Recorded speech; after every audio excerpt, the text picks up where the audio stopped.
beautiful, so elegant, just looking like a wow. Just looking like a wow. हम जहाँ भी देखें बस यही चीज़ें सुनने को मिल रही हैं, बिल्कुल कपड़ों के ट्रेंड की तरह कि ये कपड़े ट्रेंड में हैं, वो कपड़े ट्रेंड में हैं। अगर हम ट्रेंड के हिसाब से कपड़े ना पहने तो हम ओल्ड फैशन हैं, चाहे फिर वो ट्रेंड इसी महीने क्यों ना बदला हो। फास्ट फैशन ने दुनिया को इतना जल्दी बदल दिया है कि हम वो सोच भी नहीं सकते। साथ में फास्ट फैशन नए पोल्यूशन के तरीके भी लाया है। पोल्यूशन नई बात नहीं है, पर फास्ट फैशन की वजह से जो पोल्यूशन की मात्रा बढ़ रही है वो आपको ज़रूर शॉक कर देगी। आज हम 5 मुद्दों के बारे में जानने वाले हैं। पहला है इम्पैक्ट ऑफ फैशन इंडस्ट्री, दूसरा है facts about cotton and other fabrics, तीसरा है टेक्सटाइल इंडस्ट्री की ग्राउंड वाटर पर इफ़ेक्ट, और जो चौथा मुद्दा है वो आपको वीडियो में पता चलेगा और वो ज़रूर आपको शॉक कर देगा, तो ये मुद्दा बिल्कुल भी मिस मत कीजिएगा। पांचवा है dark truth of textile and fashion industry. लोगों को पोल्यूशन का एक बड़ा रीज़न नहीं मालूम, वो है फैशन इंडस्ट्री यानी कपड़ा। इस बदलते ज़माने के साथ फैशन चुटकियों में बदल रहा है। फैशन हमारे कल्चर और इकोनॉमी का एक बड़ा हिस्सा है। हमें पता भी नहीं चला कि फैशन हम पे किस तरह हावी हो गया है। फैशन अब हमारी प्राइमरी नीड बन चुका है, जिसे फैशन इन्फ्लुएंसर और सेलिब्रिटियों ने बहुत ज़्यादा बढ़ावा दिया है। पर फैशन हमें दुनिया की बर्बादी की ओर ले जा रहा है। इस फास्ट फैशन की मांग ने सारी प्रॉब्लम्स को नज़रअंदाज कर दिया है।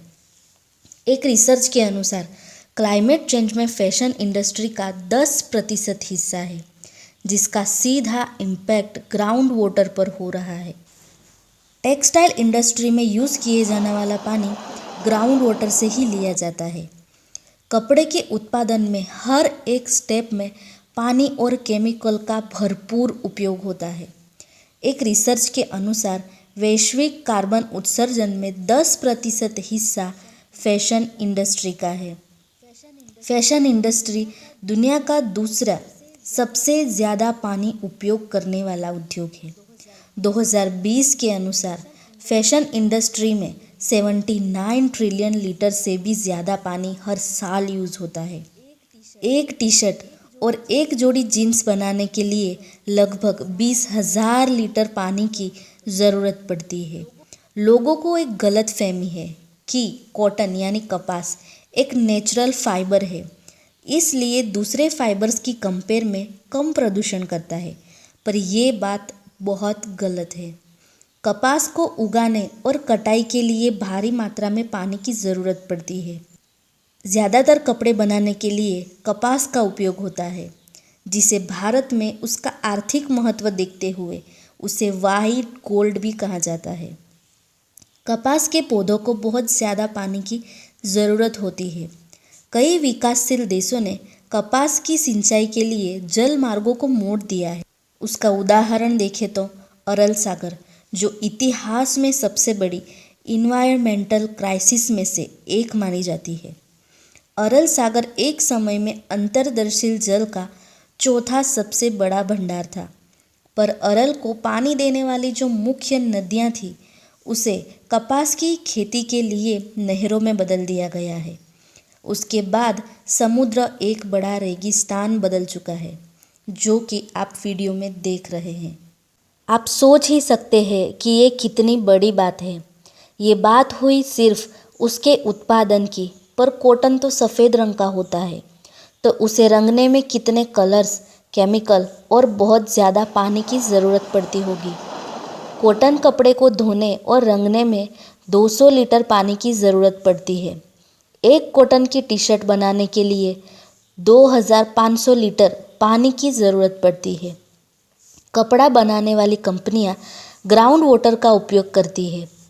मसलन जो कि बांग्लादेश में है, वो दुनिया का दूसरा सबसे बड़ा कपड़े का एक्सपोर्ट करने वाला देश है, जो सालाना 1500 अरब लीटर पानी यूज़ करता है।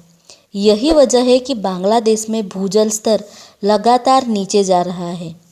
जितना पानी बांग्लादेश में टेक्सटाइल इंडस्ट्री में बर्बाद होता है, अगर उसे पीने के पानी के लिए इस्तेमाल किया जाए तो करीब 2 करोड़ लोगों को 10 महीने तक पीने का पानी मिल सकता है। रेयन, जो कि लकड़े के गूदे से बना कपड़ा होता है, जो जंगल की कटाई को बढ़ावा देता है। इसके अलावा नायलॉन, पॉलिएस्टर और सिंथेटिक फाइबर का भी यूज़ किया जाता है, जो सदियों तक गलते या सड़ते नहीं हैं। कपड़ा उद्योग यानी टेक्सटाइल उद्योग दुनिया के सबसे ज़्यादा प्रदूषण फैलाने वाले उद्योगों में से एक है, जिसे स्पेस से भी देखा जा सकता है। जी हाँ दोस्तों, यही हमारा चौथा पॉइंट और सबसे शॉक कर देने वाला पॉइंट है कि कपड़े का जो वेस्ट है हम उसे स्पेस से भी देख सकते हैं। ऐसी 4 जगह है जहाँ कपड़े के पहाड़ बन चुके हैं। पहली है कांटामोंटो घाना, दूसरा है पानीपत इंडिया, तीसरा है गिंकाम्बा मार्केट केन्या, चौथा है अटागामा डेजर्ट चिली। इस तस्वीरों को देखिए जो कि सैटेलाइट से ली गई है। यहाँ 66,000 टन से अधिक कपड़े हैं, जिसमें से 15% कपड़े पहने हुए हैं और 85% कपड़े यूज़ भी नहीं होते। बड़ा सवाल ये है कि फैशन इंडस्ट्री क्यों रिच होती जा रही है। फास्ट फैशन, जिसमें हर महीने एक नया फैशन ट्रेंड चल पड़ता है। पहले जहां लोग किसी फंक्शन या फिर फेस्टिवल के लिए कपड़ों की खरीदी करते थे, पर अब हर तीसरे चौथे महीने एक फैशन के कपड़े खरीदने लगे हैं। यही बड़ी और ख़ास वजह है कि टेक्सटाइल इंडस्ट्री कभी घाटे में नहीं चलती। अब जानते हैं dark truth of textile and fashion industry. जब आप कपड़े लेने के लिए जाते हो तब आपने सोचा है कि क्यों इतने महंगे ज़माने में आपको कपड़े क्यों इतने सस्ते मिल रहे हैं। क्योंकि उसमें यूज़ किए जाने वाला कपड़ा लो क्वालिटी का होता है, जो बायोडिग्रेडेबल नहीं होता और वो टिकाऊ भी नहीं होता। और फास्ट फैशन के चलते लोगों को इस बात से कोई भी फ़र्क नहीं पड़ता। ये है पहला सच, लो एंड चीप क्वालिटी। दूसरा है इन्वायरमेंटल डैमेज। तीसरा है मजदूरों का शोषण। कई फास्ट फैशन ब्रांड उत्पादन को कम वेतन वाले देशों में आउटसोर्स करते हैं, जहां मजदूरों को खराब सिचुएशन में काम करना पड़ता है और पैसे भी कम मिलते हैं। चौथा है फास्ट फैशन लोगों को मेंटली डिस्टर्ब कर रहा है। पांचवा है हमारी संस्कृति की बर्बादी। बाहर के देश हमारी भारतीय संस्कृति को अपनाने लगे हैं और हमारे देश के लोग बाहर की संस्कृति अपनाने लगे हैं। आगे जाके भारतीय कपड़े, जो कि संस्कृति का एक बड़ा हिस्सा है, वो पूरी तरह से मिट जाएगा। कोरियन कपड़ों के लिए बढ़ता क्रेज़, उसके बारे में तो हम क्या ही बोलें। कोरियन खाना, कोरियन गाने, सब कुछ कोरियन चाहिए। लोग जो बाहर के देश का फैशन अपना रहे हैं, उन लोगों को समझना चाहिए कि जिस जगह पर जिस तरह का वेदर हो उस तरह के कपड़े पहनने चाहिए, ना कि सिर्फ फैशन के लिए। पर नहीं, लोगों को विंटर में समर के कपड़े पहनने हैं और समर में विंटर के कपड़े। लोग फोटोहॉलिक होते हैं, वर्कोहॉलिक होते हैं, पर लोग अब फैशन हॉलिक हो गए हैं। कमाल की बात है। पहले शादी या फंक्शन में जाते थे तब लोग पूछते थे क्या पढ़ रहे हो, पर अब लोग पूछते हैं आपकी ड्रेस बहुत सुंदर है, कहाँ से ली। बात तो सही है। लोगों की पहचान पहले अपने काम से थी, पर लोगों की पहचान अब अपने कपड़ों से है। फैशन क्या कुछ नहीं करवाता। अगर हम समझदारी से काम लें तो सभी चीज़ का हल होता है। जैसे टिकाऊ कपड़े ले, फंक्शंस के लिए रेंट कर सकते हैं, डोनेट कर सकते हैं, रिसाइकल कर सकते हैं।